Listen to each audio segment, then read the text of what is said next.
The solutions given to us in self-help often fail to account for the mental and emotional barriers that have to be resolved first. You see a lot of generalization of very complex ideas which are made to be more of a one-size-fits-all solution rather than one that's specifically for you. So they're not very tailored towards our specific situations and don't have the personalization required for us to actually solve the problem.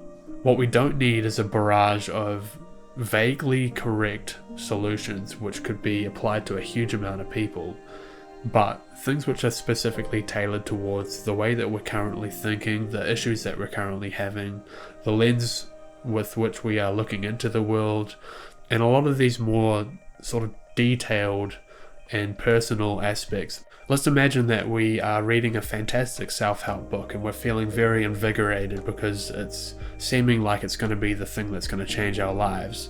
And we get through the book and we start trying to attempt the solutions proposed, and we fall short because we don't find a lot of success in what we're doing. No progress is really being made. Even if the methodology of the solution is sound and it's correct, why is it that we're not making any progress? Well, just as stated, we're not addressing the additional personal or those hidden barriers which only exist in us and maybe not other people, that are first required to be solved before we can even start to attempt the original solution. So we get confused as to why really good books are not making any difference for us. Sometimes those mental and emotional barriers that are holding us back and not even letting us attempt the problem are accounting for perhaps even more than half of the whole problem itself. If you were to solve those root problems, then going about the solution proposed initially in the self-help content could feel so much easier. So let's imagine that this is where we are now, and we want to be in a specific place, having followed some kind of solution in a book. So we read that book, we understand what solution they're proposing, and so we go about implementing it. And soon enough we hit a kind of brick wall, and we're not even sure why, we just can't even go any further. We have some kind of mental or emotional barrier standing in between us and trying to even attempt the solution. And so we have to identify what root that is. And from there we can actually address that root, and then we come back to that original implementation, and then we're finally able to take ourselves to that solution. So when we're reading the book proposes that this is all you need to do, just this top part. But these books often fail to account for the underlying mental and emotional barriers which stand between us and even being able to implement the problem properly. But once we understand those, then we're off to the races because the prerequisite has been met, essentially. Let's say that I've read in a book about productivity that I should be breaking down larger, more complex tasks into smaller, more manageable ones to not overwhelm myself and bring about more of a sense of immediate reward.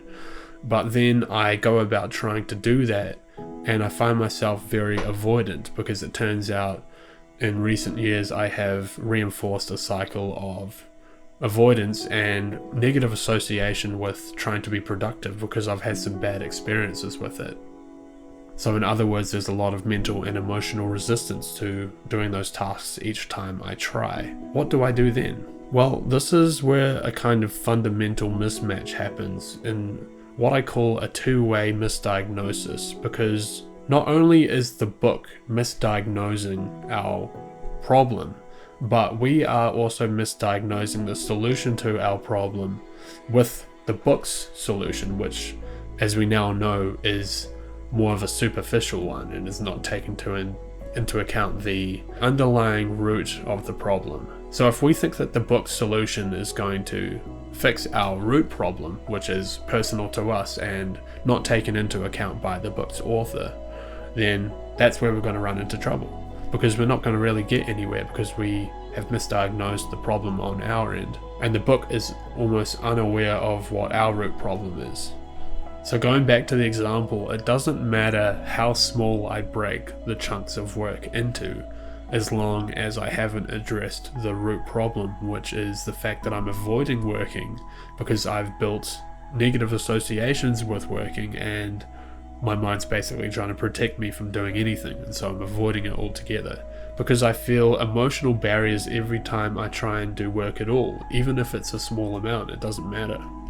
So in that specific situation, what I would need is to start having more positive reinforcement of that experience, so I could start to correct the structures that were left over from the experiences that were negative. And so in exposure therapy, that's called corrective experience. Because when I try and attempt it, my mind says, this sucks, it's uncomfortable, it's going to be this way forever, so let's stay away from it. And who knows what kind of deeper problems formed this root problem in the first place. So what we're actually looking at is a sequence of events. And when we're reading self-help, or we are taking it in through video or at an event, doesn't really matter, we often over-focus on the superficial parts of the sequence. And so what I'm suggesting here is that it doesn't take into account often the full sequence, nor can it, not easily, because it's, as we said before, self-help often is created with a one-size-fits-all approach, which means it's very difficult to be tailored to our specific situation. So the surface problem which the self-help book tried to go about fixing was this lack of productivity, trying to make productivity easier, right?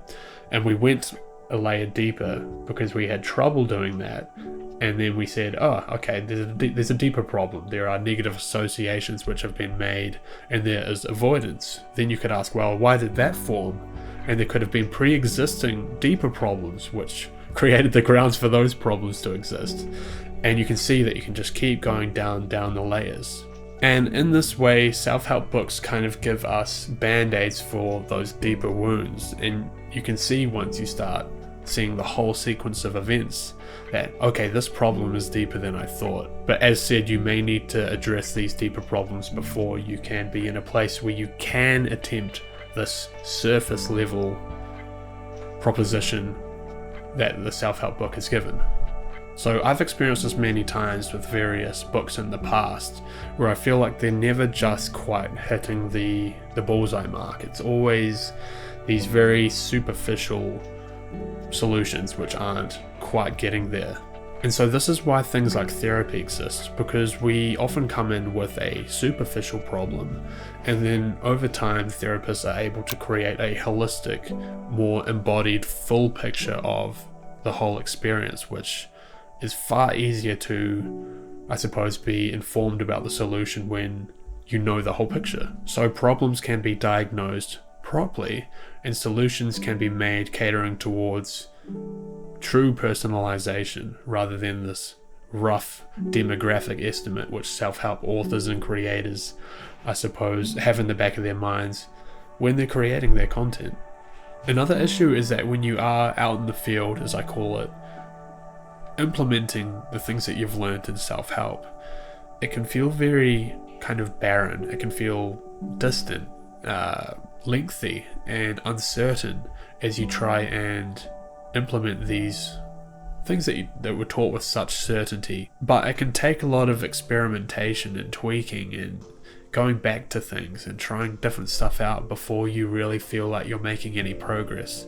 And so that's why I bring up this idea of uncertainty, because it feels very different to go about and actually solve those problems compared to just learning about them. I know that's a strange thing to say, but it's the truth. Something which ties into that is this idea of quick fixes, which drives a lot of the promotional side of self-help. But the truth is, especially with the mind, is that it can take a lot of time and effort.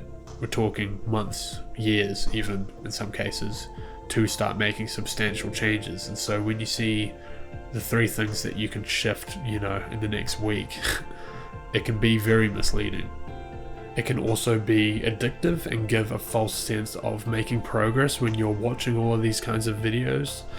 But if you're just watching them and not taking any action, then nothing's actually changed. You also don't often know if something's been made authentically or if it's just been made for profit or gain.